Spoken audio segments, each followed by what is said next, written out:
the development curve for these guys this season has been right on time, and it was frustrating early, and when some of us, especially as it pertained to Colston Loveland, lost a little patience. Like, why aren't they targeted? Why 0 targets? Why are we going through all this? Again, remember, both of these guys missed the off-season program, and were doing their first real football activities full force in training camp. A lot of times when guys miss that off-season program and they fall behind, especially as rookies, they don't make an impact, and both of these guys have. And I'll start with what Luther Burden is doing. What do you have? 138 yards last night.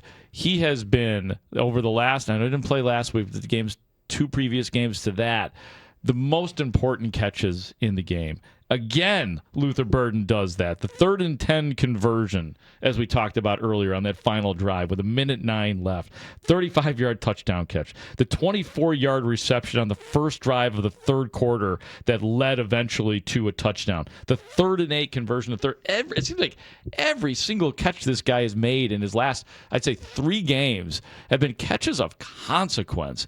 And that's pretty amazing. And you could say a lot of the same stuff for Colston Loveland as well, coming up huge on the 4th and 5 on that final drive, a 3rd down conversion as well, and then obviously the big touchdown play where he gets open in the end zone for his quarterback Caleb Williams on a free play. That's heady stuff that's happening with Colston Loveland too. Oh, you're calling him an intellectual, are you? I don't know. He went to Michigan. I don't know if I could go that far. Well, oh snap! What the heck? Why the stray to Michigan? I don't know. I just felt like taking a shot at Michigan. I don't know how much this has to do with Rome Odunze being out and obviously DJ Moore being under the weather but toughing it out as well. But when you look at the final box score and you realize that there were 39 targets in this game and that 19 of them, that's almost half, went to Luther Burden III and Colston Loveland, and you realize there were 25 catches in this game and 14 of them, that's well over half, go to Luther Burden III and Colston Loveland, that shows you just how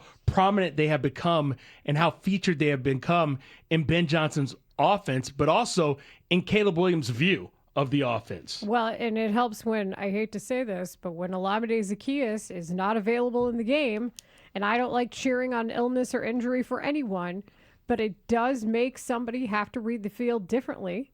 And in this case, it meant that Luther Burden and Colston Loveland were getting more targets. And that's, I think it's more like finding the silver lining in something. But also think about even going back to when I think we really started to see the reliance upon Colston Loveland in clutch situations. Think about that touchdown catch he had against the Bengals. Yeah, that here you are trusting a rookie in coverage to use his height and his physical matchup and the mismatches that he's able to create with his body and just his size. And then the footwork to go with it to be able to get this done. And how about some of the moves that we saw to Luther Burden yesterday? My word, the juke moves and just some of them. Was it on Chase Lucas where he moved on him outside? And I was like, oh, you broke an ankle there, Luther Burden. Like the way he's able to use the yak and rack to his advantage more than any other player on this team. And I say that knowing that is really what DJ Moore does well. But he hasn't been, as we know, targeted as much. And DJ also had illness concern yesterday. But the way that they are confident in throwing the ball to Luther Burden before the sticks, even in a 3rd down situation, 4th down situation, knowing that he will get them the yards that they need is a real trust that you don't see very often out of rookies. I'll say this, for Luther Burden III, he has the most elusivity of any Bear, period.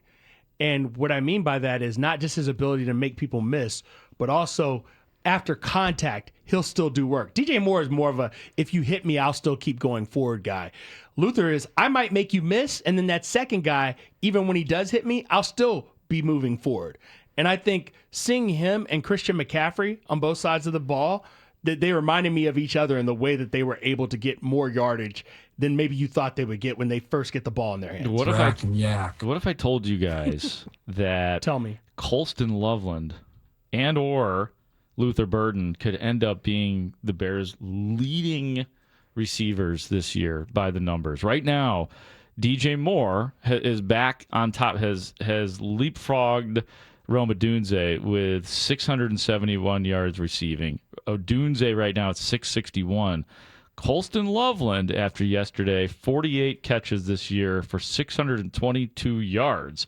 Luther Burden at 617. So could be and another, like, sort of symbolic of the future and what's going on with the Bears. If one of those two is to end up passing up DJ Moore for the top receiver on the team right now. And I say this knowing that Rome Odunze has been injured, and who knows what would have been for him if he had stayed healthy. No, I mean, that's part of this. We've talked about this. And when a new head coach comes in, he wants certain personnel. You trust Ben Johnson because he has a view of the offense, even though it's going to be different because he's with the Bears. How is this going to look to him?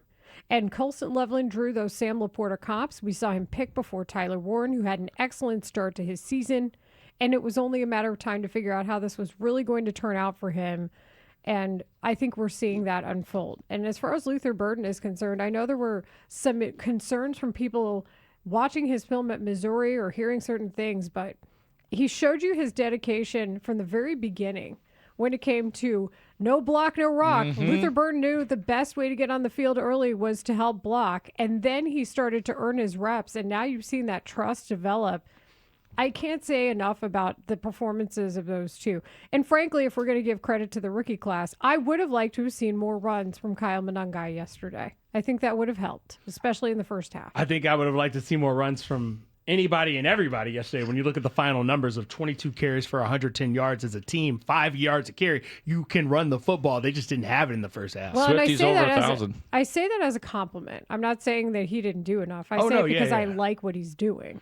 No, I love what he's doing. And back to the Colston Loveland, and obviously the player that he will be most compared to, at least in the early part of his career, is Tyler Warren. Of course.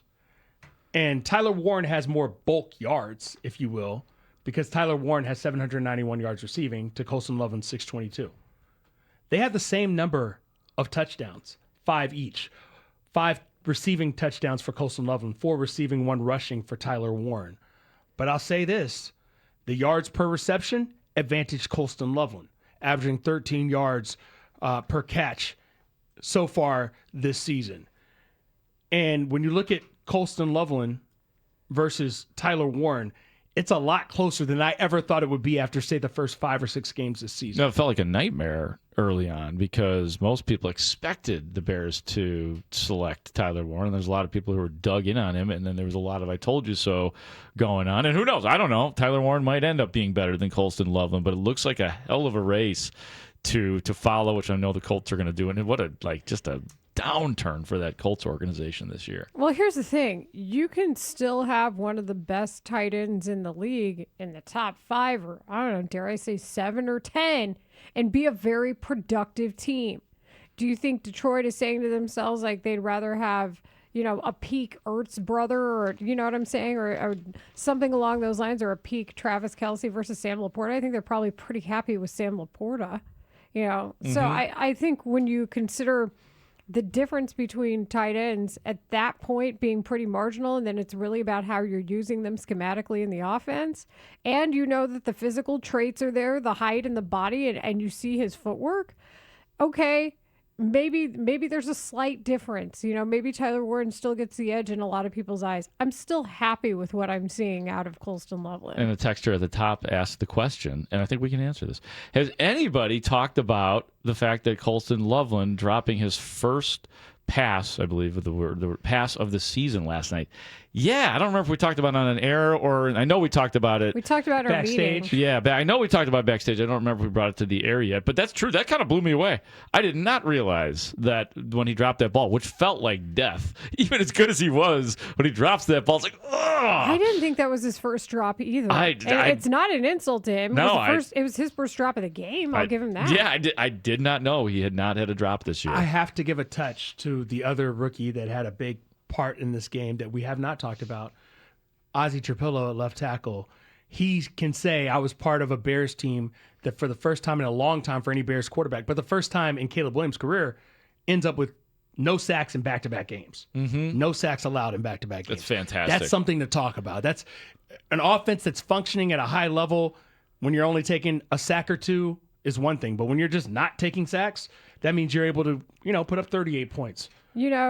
I thought of Mark Grote's old friend, when Juan Castillo got a job recently. Yes. But I really think that Dan Rochar deserves so much credit He's this so year for good. being able to put this together the way he has on the line. He's been the best offensive line coach like that on my time covering the Bears since 2018. And you had Harry Heastand and who was incredibly reputable. Right. He was never really able to put it together with the Bears, but yeah, that's a great word for him. He came in with a really good resume and well respected in the league.